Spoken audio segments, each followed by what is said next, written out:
si tu n'achètes pas en Monopoly, tu fais le tour, tu ne touches que ta paye, en fait, la case départ, bah tu te fais tout manger par les autres. Moi, je peux pas prendre les risques, investir, m'endetter pour que l'État il arrive derrière. Et ça, c'est pour nous. Et en 4 ans, j'achète 40 appartements. J'achète tous les mois, par un moment, quoi. Et le soir de mes 35 ans, je fais une grosse fête où j'annonce à tout le monde, je prends ma retraite. Personne ne me croit. Je dis, ouais, si, ça y est, la dème est posée. J'ai 40 sources de revenus différentes. Moi, je suis pas inquiet. Et puis, si jamais la moitié se casse la gueule, je reprends un boulot. Un premier truc, ne crois jamais ton banquier. Parole d'un ex-banquier en plus. Donc. Ah ouais, reconverti. Et deuxième chose, c'est que le banquier en face, c'est pas un banquier, c'est un employé de banque. On est des troufions. Je me suis quand même rendu compte d'un truc, c'est que le système peut t'arrêter. Depuis que les États existent, de l'époque féodale à là, sa puissance, c'est la monnaie. Donc tu tues la monnaie d'un État, il n'y a plus d'État. Pour ceux qui veulent se lancer dans l'immobilier, n'écoutez pas les proches. Ne dites pas que vous vous lancez dans l'immobilier. Parce que là, t'as les vagues des peurs qui vont arriver de tout le monde par amour. Mais ça, c'est une horreur. Et là, tu vas te stresser et tout, même à ta femme. Hello Julien. Salut, comment ça va? Bah très bien, et toi? Bah écoute, ça va bien. Content d'être là avec toi ici. Bah ravi de t'accueillir aussi, surtout que tu fais 2 passages sur Paris juste pour le podcast, donc ça c'est vraiment c'est une chance déjà, donc merci de ta présence aujourd'hui. Donc pour mettre un peu de contexte déjà sur qui tu es Julien, aujourd'hui on va parler immobilier, investissement immobilier, parce que c'est vraiment ton domaine d'expertise de base. Tu as un parcours assez atypique et en même temps tu as une grosse vue d'ensemble sur tout le marché de l'immobilier, parce que donc avant d'être investisseur immobilier, tu as d'abord été banquier, tu as également été inspecteur des impôts, donc tu as prêté plein de crédits pour des biens immobiliers, tu as vu de l'intérieur comment ça fonctionnait, tu as été du côté impôts, et un jour tu t'es dit ok, je vais passer du côté investisseur, et tu l'as pas fait qu'un peu, parce qu'aujourd'hui tu as un peu plus de 100 biens immobiliers, donc, on a acheté plus de 100 biens. Donc ça a commencé à bien enchaîner. Et par la suite, tu es resté dans le domaine de l'immobilier puisque tu as ensuite fondé un logiciel, on pourra aussi y revenir, qui s'appelle ImmoScan et qui permet en fait de trouver les meilleures affaires en immobilier et obtenir le financement. Est-ce que pour commencer, tu pourrais nous dire pourquoi l'immobilier? À quel moment on se dit ok, c'est bon, je vais acheter plus de 100 biens quoi. Ok, alors pourquoi on s'est énervé comme ça? Alors, faut savoir que quand on était petits, nous, avec mon cousin et mes frères, quand on se voyait aux réunions de famille, on jouait au Monopoly, mais comme des ânes pendant des heures et des heures. Parce que les parents, ils passaient un temps infini à table, puis de toute façon, ils finissaient par s'engueuler parce que ça parlait de politique et tout ça. Nous, classique. Ouais, voilà, nous, ça nous intéressait pas. Et donc, nous, on jouait au Monopoly. Et on a joué pendant des heures et des heures. On avait même créé un système de banque avec des écritures, des taux d'intérêt et tout. Hein. Donc, on avait 12-13 ans, donc on était un peu tarés, j'en conviens. Et surtout, ce qu'on avait compris, c'est que si tu n'achètes pas en Monopoly, tu fais le tour, tu ne touches que ta paye, en fait, la case départ, bah, tu te fais tout manger par les autres, par les prédateurs financiers que sont les autres. Et alors que si tu achètes, bah, plus tu auras de sources de revenus qui viennent, plus de ton salaire, et donc là, tu es protégé. Et là, tu peux vivre le plus longtemps possible, voire remporter la partie. Et on s'est dit, ok, donc le mec qui n'a pas de bien immobilier, même dans la vraie vie, parce que tout le monde nous disait, bah, le Monopoly, c'est comme la vraie vie, il faut des biens immobiliers. Donc toi, ça mettait déjà une petite graine. Alors c'était peut-être qu'un jeu, mais ça gérait l'argent, il fallait qu'on fasse gaffe avec les hypothèques, le prêt qu'il y avait à la banque aussi, les loyers qui tombaient. Des fois, tu tombais sur la case impôt, revenu, celle entre rue de la Paix et tout. Bref, toi, et tous les imprévus qui sont au final, plus tard, avec rétrospective, tu dis, ah ouais, en fait, c'est ça dans la vraie vie, c'est vrai, quoi, tu vois. Donc ça nous avait déjà mis une graine dans la tête. Et des années plus tard, j'ai voulu vraiment jouer à l'immobilier, mais pour de vrai, au vrai Monopoly de la vie. Mais j'avais un objectif avec Jean, mon associé et cousin. Nous, on voulait partir dans l'espace. On a toujours voulu partir dans l'espace. Sauf que... Ok. Ouais, je sais, c'est... Voilà. Ouais. Quand tu n'as pas d'argent, ta famille n'a pas d'argent, il n'y a aucun investisseur, aucun entrepreneur. La seule meilleure façon en France, c'est l'ascenseur social de la pierre, donc l'immobilier. J'avais appris qu'on pouvait se faire financer sans apport dans un truc lointain. Je dis, bon, bah, ok. J'étais en études, mais je ne savais pas plus que ça. Et j'ai décidé de devenir banquier pour apprendre comment on fait ça. Comment tu fais pour aller choper ce financement. Et donc, je suis devenu banquier au groupe Crédit du Nord. Je ne sais pas si tu connaissais ça. Bon, il n'existe plus. C'est la Société Générale qui avait tout racheté. Et bon, bref, c'était comme ça. Et une banque dure sur le financement. Mais alors, vraiment dure. C'était simple, la politique, c'est bon, dis-moi ce que tu as besoin. Si tu as l'épargne, on te le place et on te prête. Mais je comprends pas. T'inquiète pas. Mais non, mais ça sert à rien. Une banque, ça doit prêter, quoi. Bon, bref. Et donc là, mon bureau, c'était un laboratoire. Tous les mecs venaient, mes clients, et je retournais les chiffres dans tous les sens pour essayer de voir si ça passe, faire convaincre mon directeur d'agence, et s'il était convaincu, les engagements derrière, les risques, bref, ça porte plusieurs noms selon la banque. Et à un moment donné, j'avais trouvé l'algo, j'avais trouvé à chaque fois le coup où ça passait. Et là, je dis, wow, ça y est, c'est bon, j'ai trouvé enfin le truc, comment lever de l'argent sans apport, sans capital. Surtout que moi, j'avais pas d'argent. Tes clients, ils devaient être contents de te voir, quand même. Alors, mais t'étais super content. Alors, je recevais plein de bouteilles de champagne qu'on buvait le soir à la fin dans les bureaux. Clairement, tous les soirs, il y avait, on se mettait pas une pépite, mais à Reims en plus. J'étais à Reims. C'est là que j'ai appris. D'ailleurs, j'ai fait toute mon éducation en Champagne. Hein. C'est un truc de fou. Mais même des fois, c'était tôt.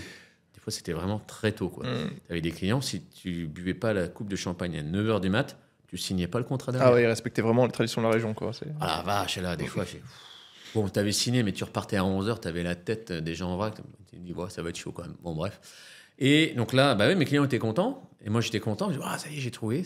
Sauf que bah, moi, j'étais derrière mon bureau. Puis je voyais les mecs passer, eux, repartir avec leur projet tout le temps. Et il y en a plusieurs qui venaient me revoir. Et moi, j'étais là. J'ai dit, bon, il y a un problème quand même. Je suis pas du bon côté. J'avais envie d'être du bon côté. J'ai la formule, je sais tout faire. Mais j'ai le pouvoir de financement, mais je peux pas me financer moi-même, quoi. Et surtout, c'est que j'avais pas le temps. Je faisais du 8h, 20h, parce que moi, il fallait que j'aille voir mes clients avant qu'ils voient leurs propres clients, et après aussi. Et entre-temps, tu dois faire du temps agence, puis tu as du boulot, quoi. Et puis, comme moi, j'aime bien le travail bien fait, je bossais très bien, j'avais des bons résultats, mais ça prenait tout mon temps. Donc là, j'avais pas le temps pour bosser, et puis je voulais me lancer, quoi. Donc, je veux me lancer, sauf que bah, je me rends compte de ça, et mon deuxième problème, c'est les impôts. Je voyais quand même des clients se faire, mais défoncer par les impôts. Tu sais ce que c'est, bah, ta chaîne spécifique quand même là-dessus. Je me dis, non, il faut que je fasse quand même. Moi, je peux pas prendre les risques, investir, m'endetter pour que l'État il arrive derrière. Et ça, c'est pour nous. Ouais, prennent tout. Non, je suis pas d'accord. Oui, mais nous, c'est comme ça. Ah bon, bah, ok. Donc, qu'est-ce que j'ai fait à ce moment-là? J'ai décidé d'aller dans le cœur du système et de devenir inspecteur des impôts. Donc, je le deviens. Et donc, inspecteur des finances publiques. Je fais 1 an d'école à Paris, à Noisy-le-Grand. Alors, pour ceux qui n'ont jamais vu Noisy-le-Grand, là, tu me regardes, ça sert à rien de s'arrêter là-bas. Il n'y a rien à faire. Je te fais vraiment l'économie du voyage, quoi. Enfin, bref. Et donc là, j'apprends tout, vraiment tout. Je fais 8 ans en tout dedans. Sauf que ma 4e année de cette carrière-là, j'en peux plus. Vraiment, j'en peux plus. Je dis, c'est pas possible. Je vais crever, quoi. Parce que tu as fait combien d'années à la banque avant? 4 ans. Donc 4 ans à la banque, et là t'en es 4 ans, donc 8 ans. Ouais, 8 ans d'inspecteur des impôts, mais la 4e année, je me dis, ouais, c'est pas possible, il faut que je me sorte les doigts. T'avais pas acheté un bien jusqu'ici? J'en avais acheté un, mais je l'ai mal acheté. Je pensais bien faire, tu vois, parce que je me dis, ah, c'est bon, je vais me faire financer. Alors je savais que j'allais me faire financer à 110%, mais easy. Sauf que j'avais pas anticipé la suite. Et en plus, j'avais fait un peu, j'ai voulu un peu frimer, dire, ça y est, j'achète mon premier studio et tout, toi, je suis en place. Sauf que j'avais rien compris, j'ai acheté un truc un peu trop élevé. Je pense que j'avais négocié, mais pas ouf. L'effet de levier bancaire, j'ai pas utilisé au maximum. Les travaux, je n'ai pas bien optimisé. Puis la fiscalité, j'étais pas encore au top, tu vois. Donc, et j'ai fait une connerie. Mais c'est pas, c'était 10 € et quelques que je remettais tous les mois dedans. J'ai fait le calcul fini. Mais c'était quand même une connerie. C'était pas bon. Et puis à ce moment-là, j'achète un superbe appartement avec ma copine de l'époque, parce que elle me dit, hop, tu continues pas d'investir. Là, on achète la résidence principale. Je dis, bon, bah, oui, on achète. Écoute, connerie, mais alors connerie. Et là, j'achète un bel appart style haussmannien, donc tu vois, comme à Paris, tu vois, le beau truc. À Nancy, ça claque, c'est beau, c'est grand, et tout. Mais alors, qu'est-ce que c'était cher, beaucoup trop cher par rapport à mon budget. Mais je savais que je pouvais le faire passer. Parce que, comme j'avais la formule, je savais que je pouvais le placer. Sauf qu'en le plaçant, je savais que je me tuais mathématiquement pour investir. Ouais, ta capacité d'endettement était full, quoi. Full, et surtout, c'est que tu ne l'encapsules pas dans une société, ça. Ouais. Donc là, t'es mort. Et là, j'ai su que j'étais mort. C'est pour ça que pendant 4 ans, 3 ans et demi, je n'ai pas pu investir. Et puis, rupture, elle me quitte. Donc, bon, alors moi, un gros down et tout. Enfin, bref, les périodes merdiques, je ne te le souhaite pas. Je le souhaite à personne. Et sauf que quand tu touches le fond, tu te rappelles d'une chose, ce que tu avais vraiment envie de faire. De l'immobilier pour être libre, et aussi les petites pensées derrière qui traînaient un jour d'aller dans l'espace, quoi. Et là, je me dis, OK, maintenant, j'ai envie de réussir de ma vie. J'en ai marre de rater, tu vois. Et puis, j'en ai marre d'être... Ah oui, anecdote, je pointais en tant qu'inspecteur des finances publiques. Le matin, t'arrives, clac, il vous reste 7h42 à faire dans la journée. Ouais, c'est dur. C'est vraiment dur. C'est vraiment dur. L'image qu'on a la prison du truc, waouh. Ça, c'était à Paris ou à Nancy, inspecteur? À Nancy. À Nancy, OK. À Nancy. Là, ça, c'est vraiment dur. Tous les jours, clac. Hmm. Avec des collègues que tu choisis pas. Puis alors, eux, tu les choisis vraiment pas. Tu les aurais pas choisi. Ah non, tes chefs, tu les choisis pas, mais ils sont chefs parce qu'ils sont vieux. Pas parce qu'ils sont compétents, tu vois. Bon, bref. Et là, je me dis, OK, là, je vais réussir. J'ai 31 ans. À 35 ans, je prends ma retraite. J'en ai rien à faire. Ça sera comme ça. C'est une promesse que je fais à mon futur moi. Et en 4 ans, j'achète 40 appartements. J'ai que 500 balles de côté. J'ai rien. J'ai revendu les 2 premiers. Donc, l'appartement que j'avais avec mon ex. Et le premier studio qui était pas bon, je savais qu'il allait me bloquer. Donc, je le revends aussi. La plupart des gens ne sont pas prêts de faire ça. Moi, je le fais parce que je dis table rase. Si on veut vraiment performer, il faut tout déchirer.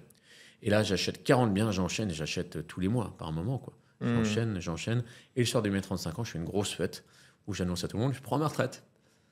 Personne ne me croit. Je dis, ouais, si, ça y est, la dème est posée. Je me dis, mais qu'est-ce que tu quittes ce boulot-là? Tu vas faire quoi? Moi, c'est bon, je suis indépendant financièrement. J'ai 40 sources de revenus différentes. Ah ouais, d'un coup. Donc, moi, je ne suis pas inquiet. Et puis, si jamais la moitié se casse la gueule, je reprends un boulot. Au pire. Et là, je pars avec 5 600 € de cash flow net à l'époque, mais qui n'était pas fini parce que j'avais d'autres apparts qui finissaient en travaux. Mais comme j'avais dit, le soir de mes 35 ans, je prends ma retraite, quoi qu'il arrive, j'ai pris ma retraite, quoi. Et j'avais 7 000 et quelques, je ne sais plus, à l'époque, de cash flow net, une fois que ces travaux étaient finis. Et tu avais combien de patrimoine brut? L'endettement, il devait être... Je ne sais plus. 40 apparts Ouais, tu fais le calcul. Bon, c'est pas les tarifs de Paris, hein, attention, ouais. on se détend. Ça devait être 4... Ouais, ça pesait. Ouais. Ça pesait. Et toi, je me dis, c'est cool. Là, je me sors, je suis sorti vraiment du game, quoi. Mm. Et puis, au bout d'un mois, à rien faire, plus mettre le réveil, tu retrouves des horaires d'étudiants quand tu te lèves le matin, genre 10h30, 11h. À un moment donné, je me dis, on va peut-être faire quand même quelque chose. Classique, j'ai l'impression qu'à chaque fois que j'entends quelqu'un qui a réussi à atteindre Oui, tu fous plus rien, tu te mets en mode lazy Ouais. et tout. Sauf que, à mon avis, il faut quand même. Ton esprit a besoin de faire quelque chose. Donc, je continue toujours à investir dans l'immobilier, mais je voulais un nouveau truc aussi. Et surtout, c'est qu'on me demandait tout le temps comment je faisais. Alors, je commençais à essayer un peu de me structurer, mais c'était se faire payer en resto, des trucs comme ça, des compensations, mais il n'y avait rien de solide et tout. Puis avec mon associé, donc Jean, on a créé Immorenta pour justement accompagner les personnes à investir et à faire comme nous. C'est-à-dire, tu pars de rien, mais vraiment de rien, pas avec une situation déjà où tu es facile. Non, c'est à la dure. Et tu arrives à te créer un patrimoine de millionnaire et de sortir. Moi, j'ai mis 4 ans avec des conneries. Hein. J'ai fait quand même de bonnes conneries en temps, en énergie et en argent. Maintenant, des gars qu'on accompagne, et femmes, en 2 ans et demi, ils font notre parcours. Et ils sortent du game. Hein. Et c'est pas travailler 8 heures par jour en plus par mois, quoi. Enfin, par jour, quoi. Vraiment pas, quoi. Donc voilà, et on a accompagné plus de 4000 personnes à faire pareil. Donc on est très contents. Et on a des retours qui sont géniaux. Donc ils nous remercient, mais c'est à vous de vous remercier à chaque fois parce que c'est vous qui avez fait le job. Nous, on vous a montré la voie, mais après, on vous accompagne. On vous dit d'éviter de faire les conneries. Structuré, fiscalement, tu sais, tu connais très bien. Et voilà. Et puis, ça doit quand même bien te plaire l'immobilier parce que tu es arrivé là, à ce stade-là, à 35 ans, tu as 40 biens.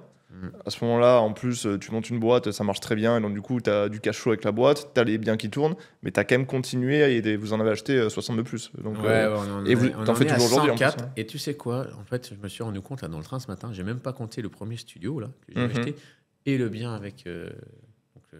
Techniquement, ça pourrait peut-être. Les deux que tu as vendus. Ouais, et je les ai même pas comptés, mais puis je les compte pas, on reste à 104 pour l'instant. Aujourd'hui, tu achètes encore? Écoute, alors là, je finis un gros projet. Et puis, je pense que le prochain que je vais acheter, ça sera une villa en Thaïlande.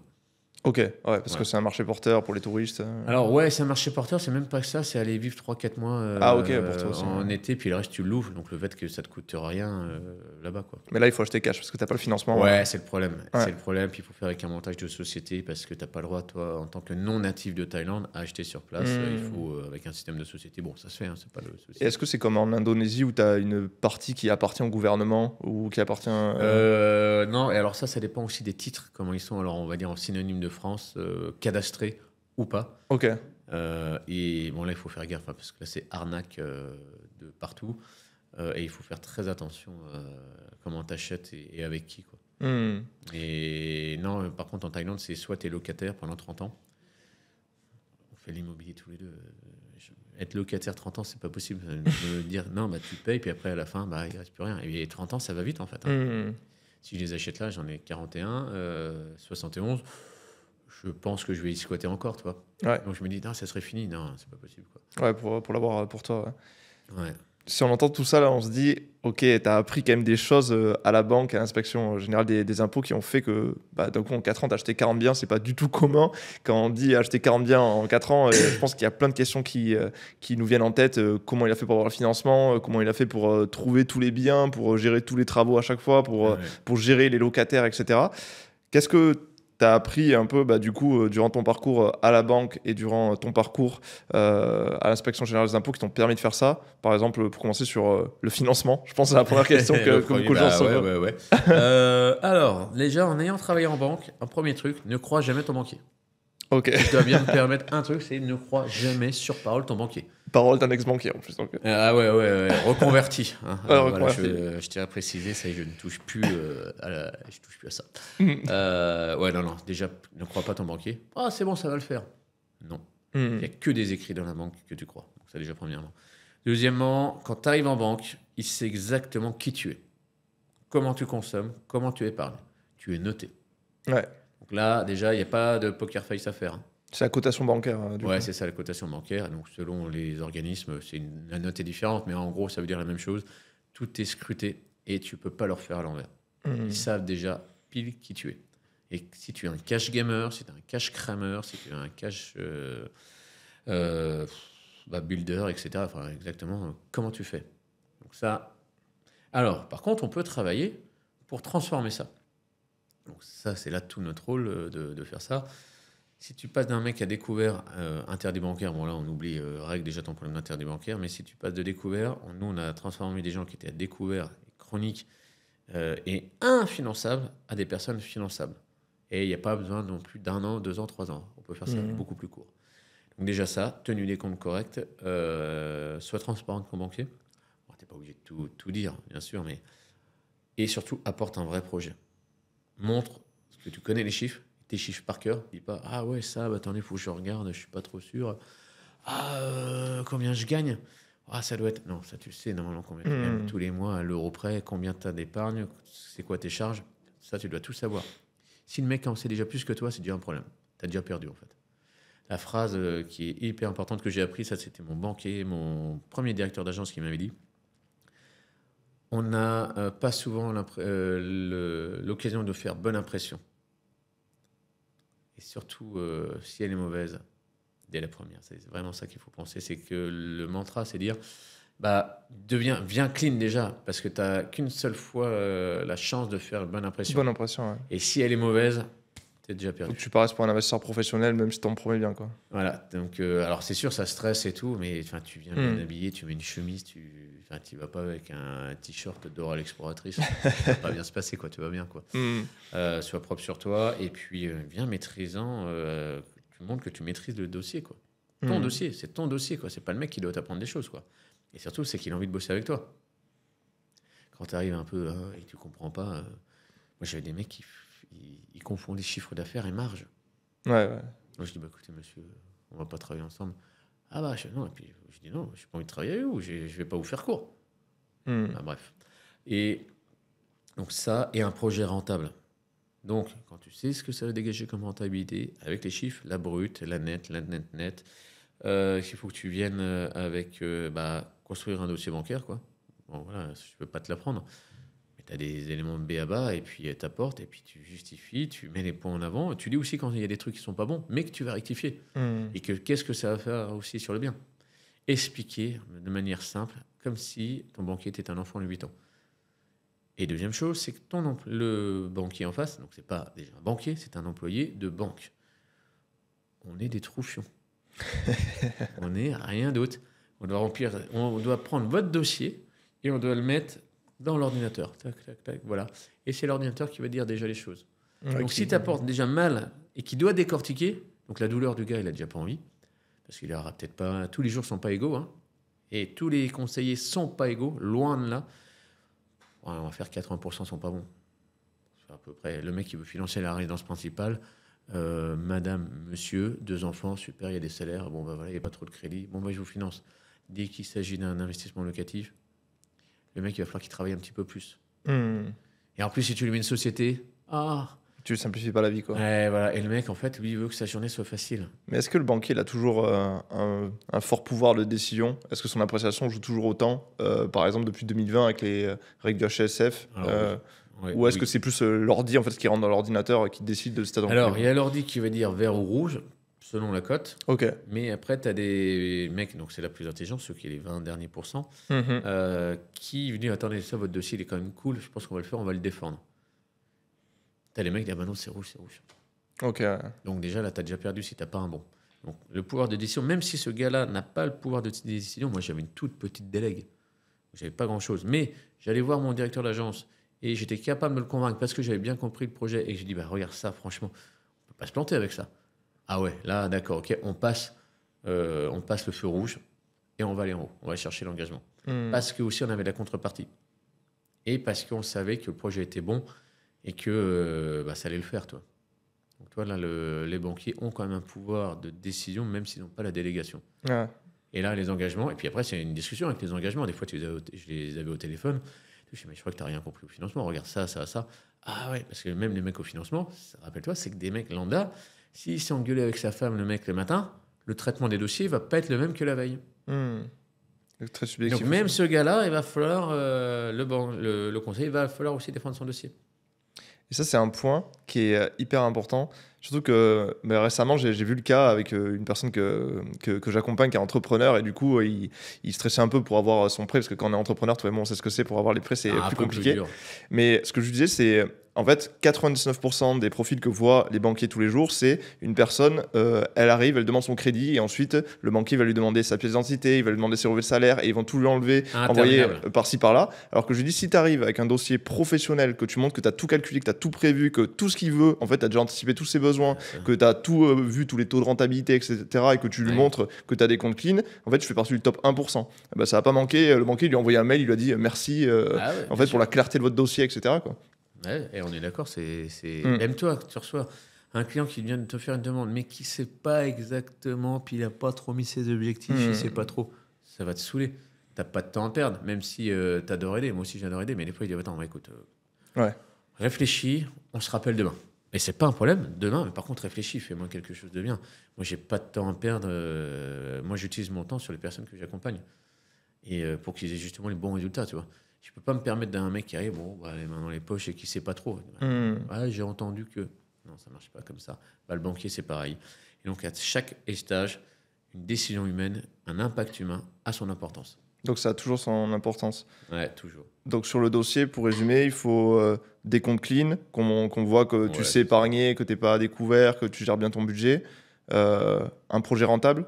Donc, c'est quoi un projet rentable? 10% brut minimum.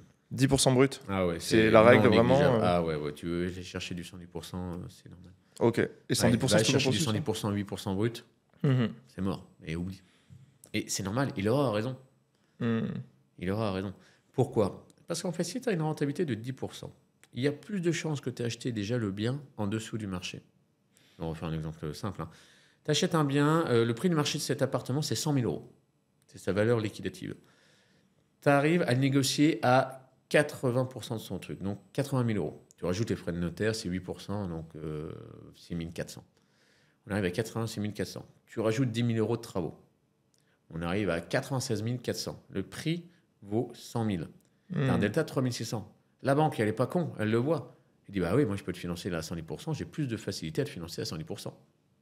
Parce que j'ai une réserve, même sur l'hypothèque, ou de ma garantie de 3 600 si je dois te revendre. Tu vois? Bah ça, ce delta-là, il est énorme. Alors que si on reprend, tu achètes le bien à 100 000 euros. 8% de frais notaires, on est 108. Plus les 10 000, on est à 118 000. Le bien, il n'en vaut que 100. La banque, elle va dire, bah, tu mets 18 000. Et elle aura raison. Donc l'apport, c'est aussi en fonction de ça qu'il le voit, en fonction de ce delta entre le prix du bien et le marché. Le banquier, c'est un commerçant qui gère son risque. Tu représentes un risque, Thomas. Tu gères, toi, je pense que tu gères quand même plutôt bien tes finances. Et ça se trouve pas du tout, le mec il a découvert. Je découvre. Je vais au casino tous les soirs. Ah la vache, bon bah écoute, je vais refaire un cash, ça va passer. Ah, ça passe pas. Ah la vache, bon. C'est pas un conseil d'investissement. Ouais, voilà. C'est ça. Attends, mais du coup, avec ces conneries là, je sais même plus de ce que je disais. Sur la banque. Ouais, l'apport. Forcément, là, ça va demander de l'apport parce que sa garantie ne couvre pas le prêt. Et donc, lui, c'est un commerçant. Donc, tu as ton risque, tu as un risque, tu représentes un risque, mais tu rembourses tes dettes. Donc, déjà, tu as un bon potentiel de risque. Donc, déjà, on va te donner un taux plus apprécié. Deuxièmement, on va te prêter des plus grosses sommes au fur et à mesure et on est capable de mettre un encours plus important sur toi. Parce que tu gères correctement, parce que tu apportes toujours des valeurs de biens inférieures au prix réel du marché. Et donc ça, quand tu accumules, quand tu arrives par exemple à 2 millions d'euros de patrimoine et tu as toujours acheté à 20% en dessous, je ne parle même pas du remboursement, tu es 1,8 million. Et les mecs, ils ont 200 000 de marge. Ça passe. Alors que si tu as fait l'inverse, bah déjà, c'est pas possible. Ils vont te bloquer. Tu vois, déjà, l'arithmétique, elle est importante. Donc, c'est pour ça, déjà, 10% brut, déjà, tu sais qu'on est déjà pas trop mal. Mais ça ne veut pas dire que tu l'es forcément. Parce que tu peux l'être avec du Airbnb. Ouais. Mais ça donne déjà des indices. Et à toi de le montrer aussi dans le dossier, quoi. On va revenir sur ce point de comment trouver ses biens à 10% brut, mais juste avant sur le financement, pour être sûr que ce soit clair pour tout le monde.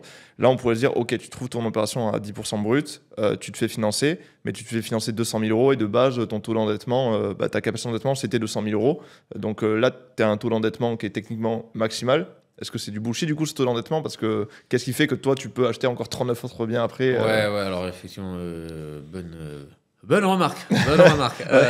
J'essaie d'anticiper les remarques qui peuvent. Ouais, effectivement. Ah non, le gars, c'est pas possible. Alors, Voilà. il y a plusieurs véhicules d'investissement. Oh, j'aime pas dire ça. Il y a plusieurs véhicules d'investissement. Ça fait le mec qui est conseiller de gestion de patrimoine. Non, en fait, c'est soit déjà tu prends en direct. Donc, tu vois, à faire gaffe, moi, j'achetais toujours en dessous de ma capacité. OK. Toujours, même d'encours. Toi, je pouvais prendre 500 000, j'achète toujours en dessous. Pour avoir toujours la souplesse. De la marge. Ne te fous jamais au max, premièrement. Deuxièmement, rembourse très rapidement tes prêts. Arrêtez d'utiliser le différé à gogo. Et un banquier dit, bah non, mec, je sais pas comment c'est à le prêter. Il te reste encore 2 ans de différé. Je sais même pas ce que ça fait dans la vraie vie encore, ce que tu as remboursé ou pas. Parce que le différé de base, ça permet de se reconstituer un apport, faire du cash. Alors c'est bien, mais sauf qu'il faut pas, comme on n'utilise pas d'apport, le crame pas. Alors tu peux faire pour augmenter un peu la trésor, mais pendant cette période-là, ne cherche pas à demander trop de prêts. De prêts, OK. Il faut que le banquier voie que tu rembourses. Si tu ne rembourses pas, il dit, bah non, je peux pas te faire confiance encore. C'est trop tôt. Il suffit des fois de 2 mois. Et ça suffit. Il a dit, OK, c'est bon. On a commencé à enclencher le tableau d'amortissement qui va bien, comme on avait dit. Tu rembourses, c'est OK, pas de problème. Et il y a même de la marge. Ils sont déjà plus faciles. Deuxièmement, utilise les sociétés. Et de toute façon, il faut aller vite sur les SCI. Il n'y a pas photo. Et encore qu'il y a certains biens, des fois, moi, je refous en direct. Ça dépend de la nature des biens. Bon, après, là, sinon, on part pour 3 heures de podcast avec des tableaux blancs et tout. Mais non, tu as plusieurs façons de le faire, quoi. Puis tu encapsules de certaines manières. Et alors, ça dépend aussi des chiffres de chacun. Oui, parce que là, je fais un gros disclaimer. Ce que j'ai fait, moi, c'était par rapport à ma situation, par rapport à mes chiffres. Ce que j'ai fait, moi, ne sera peut-être pas forcément exactement vrai pour toi à l'instant T. À la fin, on arrivera tous au même niveau. Sauf que les chemins ne seront pas pareils aussi quand tu choisis ton véhicule d'investissement, ta SCI ou ta SARL de famille ou en direct. C'est pour ça que je veux vraiment faire gaffe là-dessus. Chaque situation est bien particulière. Parce que sinon, j'ai fait ce que tu as dit dans le podcast, mais je me suis planté. Oui, alors effectivement, mais ça ne correspondait pas du tout. Les conseils généralistes, ça marche rarement. De toute façon, voilà. T'as bien, les conseils généralistes, ça ne marche pas. On va faire simple, ça ne marche pas. Donc voilà, d'ailleurs, c'est pour ça que on prend du temps. Quand je suis en mentorat, moi, je prends le gros tableau, puis chacun vient avec ses chiffres, puis on donne la trajectoire. Ça, tu vas faire toi, tu vas faire ça. Celui d'après, toi, tu vas faire ça. Plutôt. Ah, mais je fais pas comme l'autre. Non, regarde, mathématiquement, tu peux pas faire ça. Il faut pas que tu fasses ça. Ah ouais, j'avais pas vu ça. C'est ça. Que tu aies des enfants célibataires avec femmes et tout. Enfin, bref. Ça dépend de pas mal de critères. Mine de rien, tu le sais. Et puis même de ta part fiscale, de ton montant d'impôt, tout joue en fait. Et même toi, payer beaucoup d'impôts peut être un putain de levier aussi, toi. Ouais. En fait, même payer de l'impôt. Alors, je suis pas pour payer de l'impôt, on va faire très simple. Mais ce que tu payes montre ce que tu es capable de t'endetter. Faut aussi savoir le raisonner de cette manière-là. Ouais, techniquement, si t'es en TMI 45%, ça veut dire que... Ça va. Ouais, t'es bien. Ça va. C'est un bon problème, mais il faut l'optimiser, il faut jamais arriver à ça quand même, quoi. Le but, c'est pas d'arriver à ça. C'est jamais même. Jamais. Donc là, pour l'endettement, en fait, ce que tu dis, c'est que techniquement, au début, il vaut mieux commencer à acheter en nom propre, même si ça dépend de chaque personne. Ouais, parce qu'il y en a, il faut pas. Ouais, donc d'entrée, il y en a, c'est direct à SCI. Ouais. Et on essaie de rester en il y en a, ils peuvent faire beaucoup de SCI, puis à un moment donné, il y a un bien, il dit, maintenant, tu vas tout le mettre en direct, tu vois. Ok, donc c'est vraiment un arbitre. Parce que La SCI, elle te permet quoi devant la banque pour toi, en fait, quand tu arrives en SCI? Ok. Tu te protèges, tu n'es pas obligé de passer. Tu déroges aux règles du HTSF. D'accord. Les règles de HSF du coup, qui sont des chiantes. règles qui vont encadrer l'endettement pour les particuliers C'est ça. et qui vont te mettre un taux d'endettement maximal. Et en fait, ça s'applique pas sur les sociétés, quoi. Pas toutes. Et selon les banques. Ok, ouais, selon les banques. Ouais, alors il y a ça aussi. Ouais, c'est selon les banques aussi. Il y a certains réseaux, bah, tu n'y vas pas. Hmm. Enfin, ils ne le considéreront pas de cette manière-là, quoi. Quel type de banque, par exemple, toi, T'as des caisses régionales qui vont dire bah non. Hmm. Et puis t'as des banques nationales qui disent ok, c'est bon, pas de problème. Ok, Et ouais. selon des fois la nature du directeur de groupe. Ok, ouais, donc c'est vraiment plein de subtilités. Alors je mets pas de nom, on va croire que c'est sponsorisé. Mais t'as un directeur de groupe, et ça c'est véridique, hein, qui est vers Biarritz, qui lui considère que la SLIS, ça sera du pro. Mhm. Pas d'endettement. Alors par contre, attention, il faut bien négocier les conditions de prêt. Hein, parce que c'est pas les mêmes. Et quand tu romps, ça pique fort. Hein. Ouais. Donc, il faut être bon. Hein. Et en Occitanie, non, c'est l'endettement perso. Ok, ouais, Donc ça dépend même de ce gars-là, toi. C'est ça Mhm. que chaque individu, donc il faut savoir où tu joues. Quoi. Parce que par exemple, les caisses régionales, tu peux Crédit Agricole, Crédit Mutuel, etc. Elles ont Ça dépend chaque parce que le endroit. Crédit Mut aussi, ils sont en commission. Ok, ouais, c'est en Et commission. c'est une commission d'hommes. Mhm. Et donc ils disent bah tiens, t'as dit ça, moi je dis ça, ouais non effectivement ça on peut le passer. Mhm. Tu vois, c'est là, c'est pour ça que tout est jouable. C'est pas un algorithme qui fait le truc. Ah, donc tout est possible. En fait, quand on écoute tout ça, on pourrait juste se dire, bah, si ça passe vraiment pas avec une banque, juste aller en faire 10 autres, au bout d'un moment, j'en trouverai bien une où ça marche avec C'est l'algorithme. exactement ça. Nous, notre record chez nous, c'était 23. Un gars, j'ai dit, waouh, alors Ah ouais, bon, tu seras toutes financé. les banques ça va françaises. être- il a tout. Je lui dis, tu seras financé. Par contre, ton plan va être super dur. Je ne te le cache pas, mais ça va être vraiment dur. Il dit, je vais être déterminé et tout avant qu'on rentre et tout. Ouais, ok. Alors, tu vas faire exactement ce que je te dis. Et il l'a fait. Son premier, il l'a fait financer. Il a pu enchaîner derrière. Et toi, aujourd'hui, tu as de l'endettement dans une seule banque ou c'est dans plein de banques différentes? Plein. Ok, ouais, donc plein de banques différentes. Ouais. Parce qu'au bout d'un moment, tu étais obligé de multiplier parce que les banques ne peuvent pas avoir plus d'un encours, un certain Il y a encours ça par aussi, personne. puis il dit bah écoute Julien on va se calmer, mais va voir à côté, hein. Mais ils te le disent, hein. Mais c'est ok. Donc ok. tu reviens après, tu sais, tu reviens un an après, bon bah ça va, on a bien baissé l'encours, c'est cool, on peut y aller toi. Ouais. C'est ça quoi. Parce que quand tu es à un niveau où tu as 104 biens, tu passes toujours par des conseillers pros ou c'est enfin des courtiers, des choses comme ça? Ça dépend. Moi j'aime. Ouais. Alors le courtier bien. Alors avant j'aimais pas les courtiers Mhm. parce que j'en avais fait un tas parce que je me dis bon il faut qu'ils me fassent gagner du temps. Je suis pas contre de leur payer une REM, hein. C'est même normal, c'est du boulot. Quoi. Ouais. Sauf que dans les courtiers il y a 90% de pas bons. On va faire très simple. Parce qu'ils veulent financer la RP, encore une fois. C'est les mêmes mecs qui étaient conseillers bancaires qui se sont soit fait virer, c'est vrai, ou soit parce qu'ils voulaient gagner un peu plus. Ok. Mais toujours être peinard. Mhm. Et là, nous, on a un courtier, là, par contre, lui, on a 82% de taux de réussite. Ah ouais, ok, ouais. Ouais. Bon, c'est à travers Imoscan, quoi, mais franchement, Mhm. oh la Rolls, le gars. Ah ouais, donc lui, ça peut vraiment y Voilà, aller. mais on a mis du temps à le trouver, quoi. Mhm. Donc c'est encore une fois du cas par cas. Ouais, c'est encore du cas par cas. Ouais, c'est ça, là, tu dis, fais chier, il n'y a pas de... Ouais, là, du cas par cas, 82% de taux de réussite de financement. Mhm. Dans le cas par cas, on a réussi quand même à pas industrialiser le truc, mais quand même bien, quoi. Mhm. Et donc il y a une variante hyper importante dans tout ça, comme tu disais, c'est que pour que la banque puisse continuer de te suivre, pour que ça marche, en fait, pour que tu puisses avoir du cash flow, il faut une opération rentable. Toi, tu fixes ce seuil à rendement brut 10%. Donc rendement brut, c'est par exemple, tu touches 500 € de loyer par mois, sur une année, ça fait 6 000 €, et tu divises par prix d'achat, prix de notaire, plus frais notaire, plus travaux. Tout, ouais, ça doit faire 60 000 le projet. Ok. C'est ça. Si t'as pas ça, tu veux pas. Et ça fait 10%. Comment on trouve des affaires? Alors, comment on fait? Alors, soit à l'ancienne, ce qu'on faisait nous, Mhm. donc le bon coin chaque matin, chaque midi, chaque soir, avec des périmètres, des annonces mal rédigées de partout, et que t'as pas le temps de tout voir. Et t'as des trucs qui partent et tout. Et puis surtout, il faut faire tous les calculs. À la fin, j'étais en 30 minutes, je savais déterminer si c'était une bonne affaire ou pas. Et bon, t'en fais rien que 10 dans la journée, t'as fait 5 heures. Et sur les 10, voilà, ça se trouve 9 qui sont pas bonnes. Mhm. Ça fait beaucoup de perte de temps. Et tu as la dernière que tu t'appelles pour aller visiter, quoi. Et chaque jour. Franchement, c'est dur. Tu mets des alertes sur tous les sites, Ouais, ok. mais c'est une connerie, puis en fait, tu peux pas. On va faire très simple, mathématiquement, ce n'est pas possible. Mhm. C'est pas possible. Et du coup, on avait, on a accompagné des milliers de personnes, et en mentorat, à chaque fois, on trouvait les personnes, on leur trouvait des biens. Et on est arrivé à les faire financer. On s'est dit, bon, ça, là, ce qu'on fait, on doit bien pouvoir le mettre en algo, quoi. Quand tu vois des boîtes qui créent des algos de fou, on doit bien pouvoir le faire. Et on a décidé de créer déjà le logiciel pour nous-mêmes à la base. Donc un truc sale, vraiment sale, c'est illisible, il n'y a que nous qui sachions le lire, qui scannait tous les sites, et nous faisait tous les calculs, et nous sortait que les meilleures affaires. Donc là, on gagnait un temps de fou. En un clic, boum, ça sortait tout. Sauf que il y en a quand même beaucoup. Hein. Et on s'est rendu compte qu'on n'avait pas le temps de tout acheter, quoi. Et du coup, on a décidé de le développer plus. Donc là, il y a 1 an de boulot, et on a créé ce fameux Imoscan.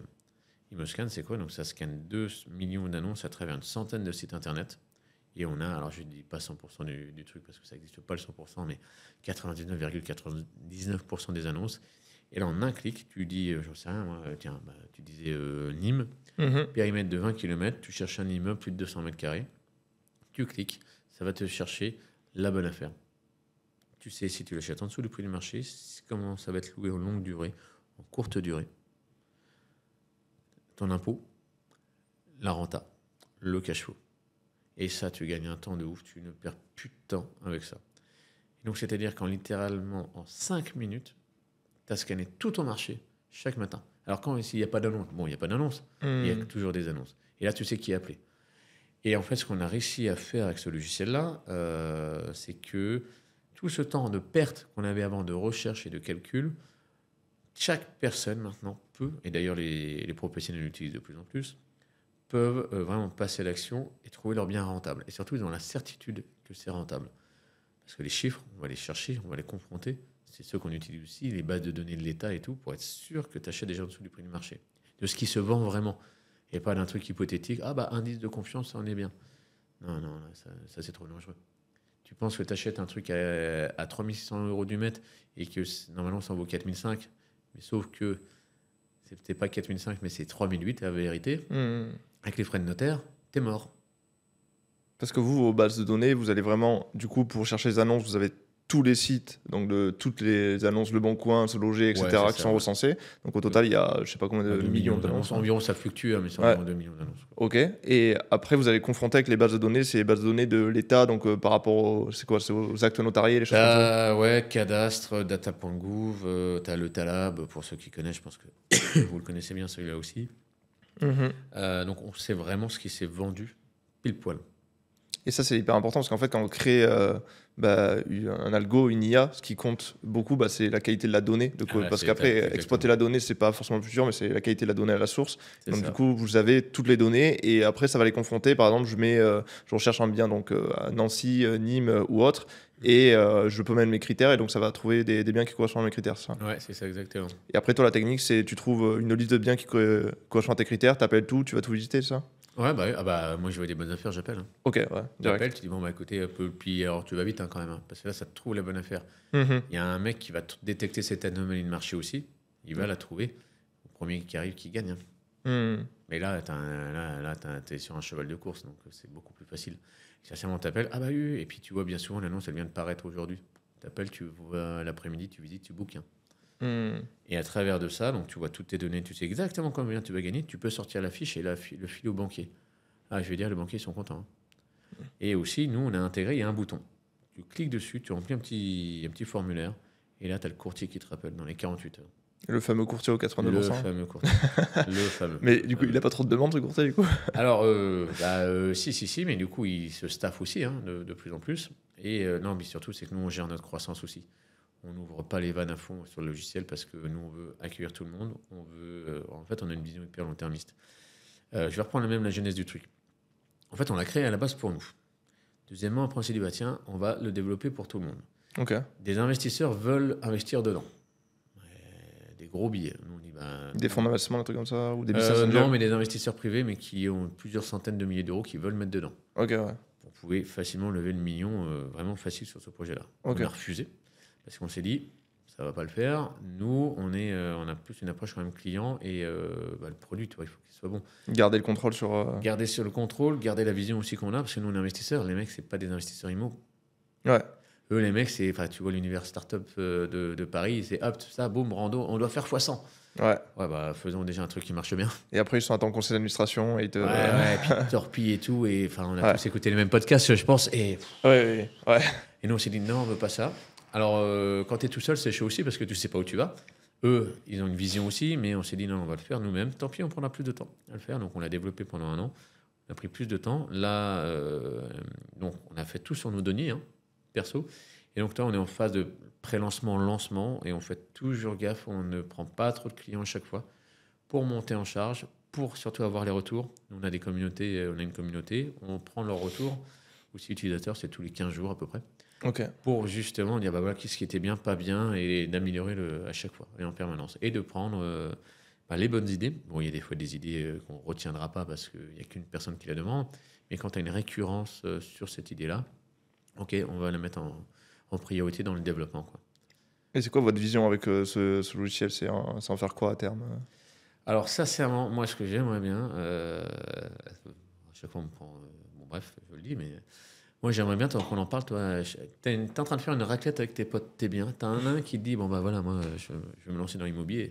Là, t'as les autres qui disent, bah ouais, c'est trop bien, c'est cool. Et t'as Imoscan? Ah bah non, je connais pas.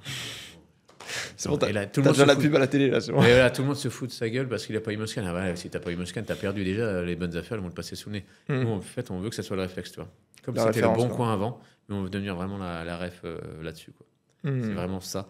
Et que surtout, on enlève la douleur de la recherche du bien parce que c'est ce que tout le monde s'essouffle.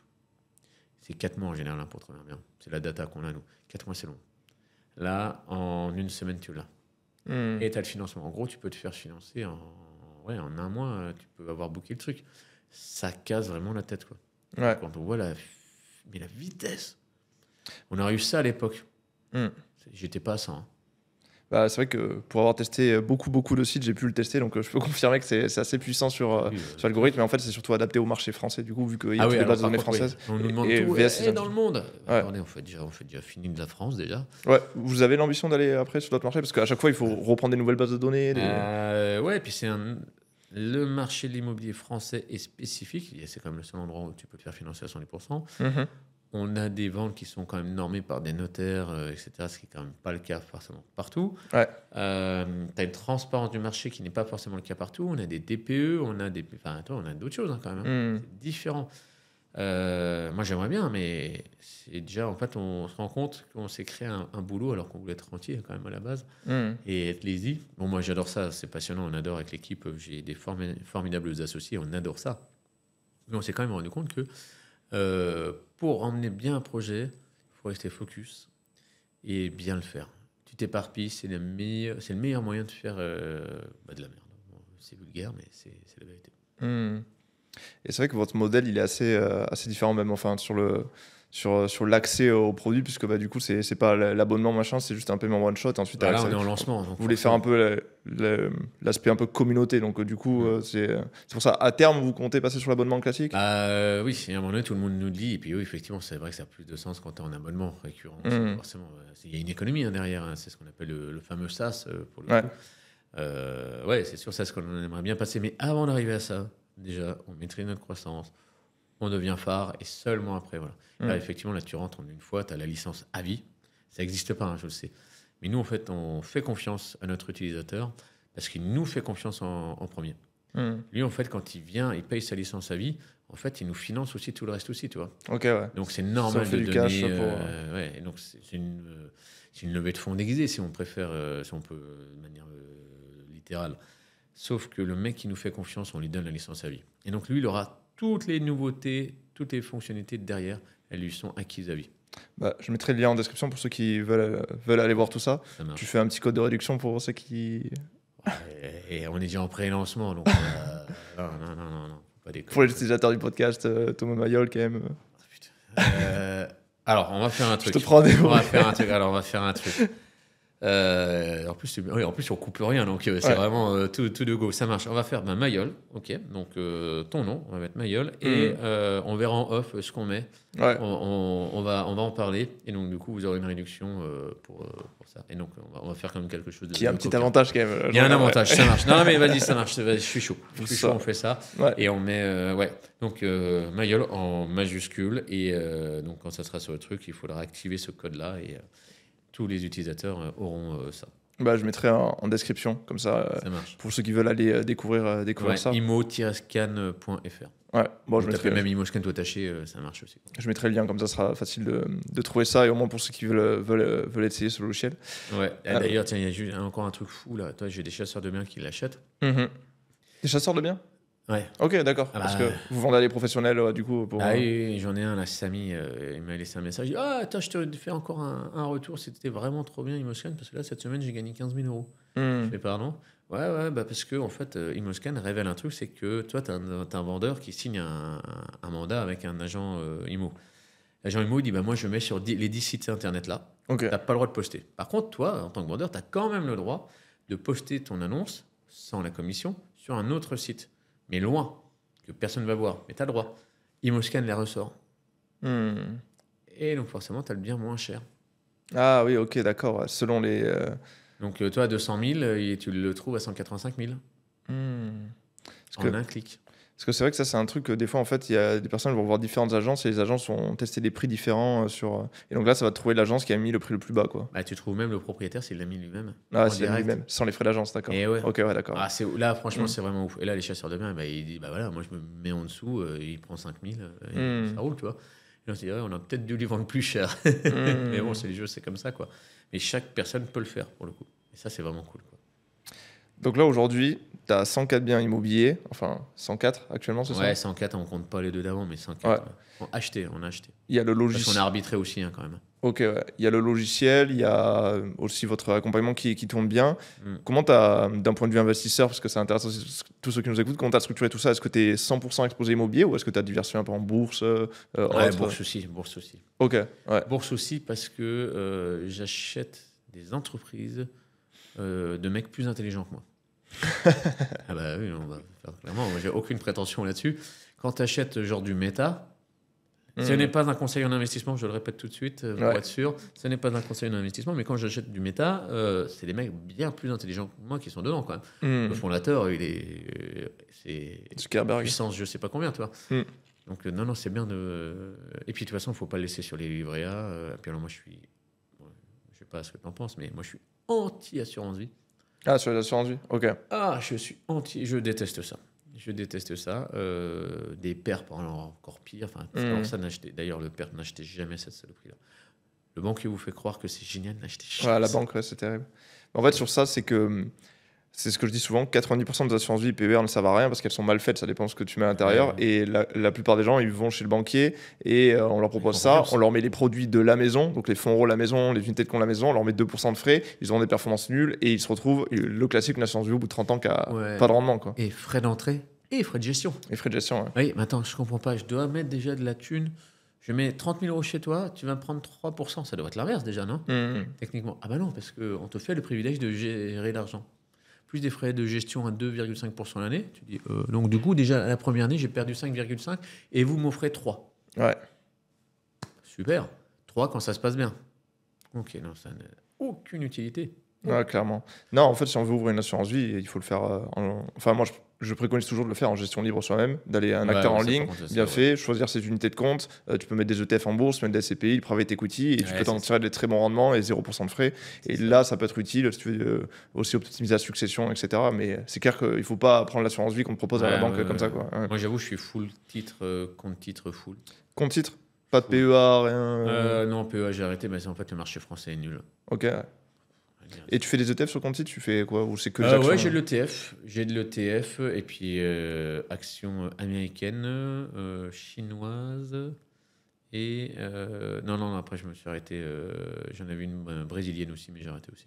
Et un peu de crypto-monnaie ou... Ouais, crypto aussi. Moi, il me pas tout, bien évidemment. Je suis pas full bullish. Je mets tout. Non. Et une partie. Ouais, parce qu'en fait, je me suis quand même rendu compte d'un truc, c'est que le système peut t'arrêter. Oui. en poussant, en challengeant un peu, en parlant avec des gars qui sont quand même très calés. Je dis, les gars, ça peut s'arrêter du jour au lendemain quand même. Je dis, bah, je fais, non, mais ça peut s'arrêter. Ah, ils le feront pas.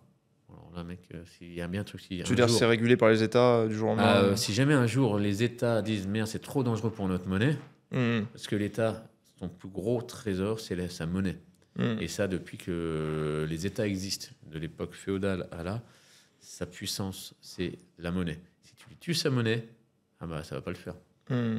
Et Ouais. ça a toujours été, c'est le crime le plus puni du monde dans chaque État. Hein. C'est pour mettre en cause la Falsification de souveraineté. Et ouais, mais c'est la souveraineté pure. Donc tu tues la monnaie d'un État, il n'y a plus d'État. Donc ils peuvent, si jamais le Bitcoin prenne trop et tu as des mecs qui disent bah, on shoot, rien n'est impossible en fait. Il ne faut pas trop tout mettre dedans. Bon, le jour où ils shoot, tu as ton argent et tout, je pense qu'on a pas mal d'autres problèmes à gérer. Ouais. Depuis. Mais bon, ça n'empêche pas, je mets quand même j'ai un peu de Bitcoin. Quoi. Et c'est quoi, toi, ta philosophie par rapport à tes investissements? Parce que c'est vrai qu'on voit beaucoup de personnes. L'immobilier, c'est souvent le meilleur tremplin. C'est un tremplin pour pouvoir aller plus vite avec l'effet levier, etc. Mais après, on voit pas mal de personnes, quand ils commencent à avoir un certain niveau financier, ils essaient plutôt de transférer aussi l'immobilier plus dans du patrimoine financier parce que c'est plus facilement liquide. gérable, plus liquide. Il y a moins de trucs à gérer. Est-ce que toi, tu as cette optique-là ou est-ce que tu te dis non, full immobilier pour toujours quoi? L'immobilier, j'en ferai toujours, mais la part de financier augmente en fait. Ok, avec le temps. En termes relatifs, ça baisse l'immo. Mais l'immobilier, moi, ce que j'aime beaucoup, c'est la capacité. En fait, le secret des riches, le secret, ça réside dans la capitalisation. Mhm. Donc l'amortissement. Si tu gères la notion d'amortissement, tu vivras toujours bien. En fait, ne pas avoir d'immobilier, même si c'est pas ouf, tu n'as pas un gros cash flow, il faut quand même amortir tous les mois, tous les ans. Parce que c'est ça qui va te rendre riche, c'est ça qui va te faire que tu vas gagner plus d'argent. Tu achètes un premier bien, tu capitalises 1 000 € par mois, Mhm. donc à l'année 12 000. 1, 2, 3, 10, 10, 100, tu fais 120 000. Mhm, Plus c'est que ça. le salaire moyen de n'importe quel Français. Tu en fais 20, tu augmentes au fur et à mesure. C'est ça qu'il faut faire, c'est hyper important de faire ça. Au pour final, ça faire que- le levier de la dette. Pour... Ouais, donc fais de la dette en plus. Attends, on peut s'emprunter à 110%. Il faut être complètement débile de ne pas le faire. Donc tu capitalises, puis tu arbitres que tu mets en financier. Mhm. Mais tu rachètes, tu réempiles, hop, et tu revends. Toi, tu fais ça, puis tu augmentes. T'as pas, en fait, la croissance d'un investisseur, on dira toujours, ah bah, c'est comme ça, c'est linéaire. C'est faux. Tu montes, hop, tu stagnes un peu, tu baisses un peu, tu repars, hop, tac, tac, tac, Mhm. tac. C'est ça, mais il faut capitaliser parce que la capitalisation, la vélocité de la capacité de capitalisation, c'est ce qui rend riche. La dette, c'est ce qui rend riche. Et c'est vrai que ça, c'est un point que je dis souvent. C'est en France, on a quand même une chance énorme avec ça, avec la dette. Parce que si, je dis tout le temps, si tu me donnes 100 000 € en cash maintenant et que j'ai pas le droit d'emprunter à la banque, que j'ai pas le droit de faire de levier, en fait, jamais de la vie, je vais acheter un appartement avec ces 100 000 €. Moi, je préfère les foutre en bourse et c'est passif et avoir un meilleur rendement. Bah Mais oui. en fait, l'immobilier, c'est la seule classe d'actifs où tu peux emprunter avec l'argent de la banque pour investir. Et donc, ça fait un levier de la dette qui est fort. Et quand tu regardes, au final, même en gestion de fortune, moi, je le vois, j'avais été un peu dans le secteur, j'ai toujours des amis. Ouais. Même les personnes qui ont des dizaines de millions, elles continuent toujours d'emprunter. En plus, ça leur fait, si on rentre dans les détails, ça leur fait baisser leur impôt sur la fortune immobilière. Ah, mais Et bien en même sûr, temps, il y a plein oui, de. parce que si tu la rajoutes dette, de la dette, de l'encours-dette dans ton patrimoine, dans ton bilan, c'est nickel, quoi, tu vois. Ouais, c'est Faut faire. toujours ça au final. Ouais. Mm. Et il faut toujours le faire. Alors, après, on devient un petit peu plus feignant, tu sais, on gagne mieux sa vie, on devient un peu plus feignant. Mm. Et dire, oh, l'immobilier et tout. Là, moi, des fois, je dis, oh, mais là, toi, avec Imoscan, là j'ai envie d'en acheter un autre. Là, Ma femme me dit, attends, le gros. Le gros, je fais, ouais, mais c'est. Donc, je me freine pour l'instant, mais. Sur l'immobilier. Ouais. C'est un peu plus de. Ouais. Ouais, je laisse un petit peu plus de latitude, voilà, mais ça va pas tarder. S'il y a quelqu'un qui nous écoute, nous regarde, qui a envie de débuter dans l'immobilier, ça serait quoi ton meilleur conseil aujourd'hui pour quelqu'un qui veut s'en lancer? Si tu veux te lancer dans l'immobilier, commence. Fais le pas dans la réalité, c'est-à-dire arrête de regarder les annonces et de scroller. Appelle et visite.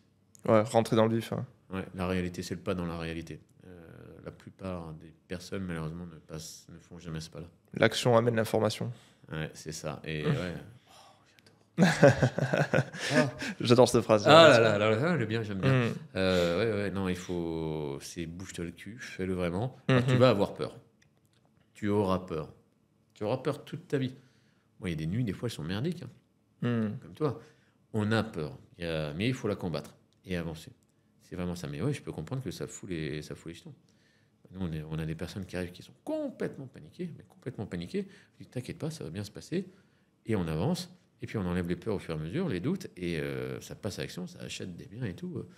Et même, toi, des femmes qui partent pas avec un avantage dans le sens où elles sont maman solo, avec 2 gosses et tout, elles ont les jetons. Hein. Mais bon, c'est des lionnes et la rage est plus forte que la peur. Bah, les meufs, elles achètent et elles envoient. Hein, et elles sont meilleures que les mecs. Hein. Et ben c'est vrai, en fait, là où je te rejoins sur l'investissement, tu as beaucoup de personnes au final qui cherchent toujours le truc, est-ce que c'est bien safe, est-ce que c'est safe. En fait, on peut pas parler de risque zéro parce qu'à partir du moment où tu veux quelque chose que la plupart des gens n'ont pas, bah, c'est que tu prends une forme de risque. Il faut faire quelque chose que la plupart des gens ne font pas. Et c'est pareil au final avec la bourse, la plupart des gens n'investissent pas en bourse, c'est pareil l'immobilier.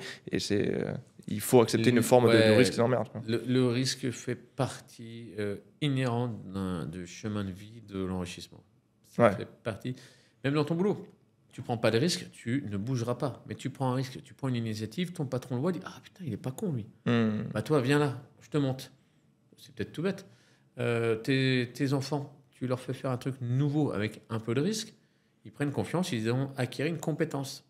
Même toi, tu prends un petit risque, un truc tout bête, les gens, ils ont peur de prendre le téléphone, d'appeler. Ouais.